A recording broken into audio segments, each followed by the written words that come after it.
i u naselju kod Tešnja kad mi kažu utorak na podne, rekao, zašto ne učite ezan da se čuje namaz, da klanjamo? Učite unutra, a ezan se mora vani čuti. Kaže, korist je od toga da ne učimo ezan vani.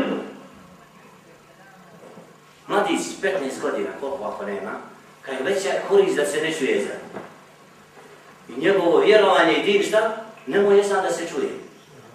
To korist da se ne čuje ezan. Ima negdje u Kur'anu koji piše, nemojte ezan učiti za namaz. Ne treba ezan da se čuje vani. A'udhu billah. Ulaze u mesčid i sjedaju, ne klanjaju 2 rekata. Pa kao mi nekad klanjamo, mi ne klanjamo uvijek ovdje. A napravili objekat od imetka muslimana iz temelja u koji je uložen trud i vakat. Majka i nena dala ovakvu zemljište da bude Allahu akbar tu. I onda se naselje dogovorilo da im ne treba ezan.